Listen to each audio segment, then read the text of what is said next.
ஆண்டவரும் தலைவரும் சேர்ந்து ஒரு ப்ராஜெக்ட் வந்து பண்ண போறாங்க அப்படிங்கிற மாதிரியான ஒரு தகவல் வந்து முன்னாடி ரிலீஸ் ஆயிருந்துச்சு. அவங்களே நிறைய இடங்கள்ல வந்து கன்ஃபார்ம் பண்ணியிருந்தாங்க. ஏர்போர்ட்ல தலைவர் பேசும்போதா இருக்கட்டும், இல்ல மேடையில கமலஹாசன் பேசும்போதா இருக்கட்டும்.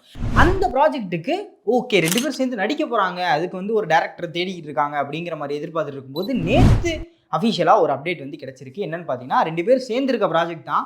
ஆனா கமல் அதில நடிக்கிறாரா அப்படின்னு பார்த்தீங்கன்னா, நடிக்கிறதா இல்ல. ஒரு ப்ரொடியூசரா வந்து உள்ள வந்திருக்காரு. ஆர்கேஎஃப்ஐ கீழ ரஜினிகாந்த வச்சு தலைவர் 173 வந்து எடுக்க போறாங்க அப்படிங்கிற மாதிரி கன்ஃபார்ம் பண்ணப்பட்டிருக்கு. அதோட டைரக்டர் யாரு அப்படிங்கிறதா இன்னும் ஒரு பெரிய ஷாக். நம்ம சுந்தர் சி அண்ணா வந்து உள்ள கூட்டு வந்திருக்காங்க இந்த படத்துக்காக.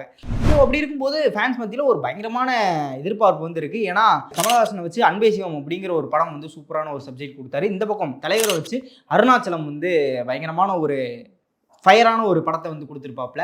ஸோ இப்போ பார்க்கும்போது இந்த மாதிரி இருக்க போகுது. 2 பேருமே இன்வால்வ் ஆயிருக்காங்க. ப்ரொடியூசர், அதுக்கப்புறம் ஆக்டர், ஹீரோ அப்படிங்கிற மாதிரி. அன்பே சிவம் மாதிரி இருக்குமா, அருணாச்சலம் மாதிரி இருக்குமா அப்படிங்கும்போது, இன்னொரு பக்கம் வந்து இது கமலஹாசனோட கதை. அவர் தான் வந்து கதையை கொடுத்துருக்காரு. அதை டைரக்ட் மட்டும் தான் சரி பண்ண போறாரு அப்படிங்கிற மாதிரியான ஒரு தகவல்களும் வருது. எது உண்மை அப்படிங்கிறது தெரியல. கமல் சாரோட கதையா இல்லை வந்து இவராக தான் எடுக்க போறாரா அப்படிங்கிறது தெரியல. இதுக்கு இடையில படத்துக்கு மியூசிக் வந்து ஹிப்ஹாப் ஆதினா தான் வந்து போடுவாரு அப்படிங்கிற மாதிரி சொல்லிட்டு இருக்காரு. இல்லை தலைவர்னாலே அனிருத் தான், ஸோ அனிருத் தான் போடுவாங்க அப்படிங்கிற மாதிரி வந்து சொல்லப்பட்டு வருது.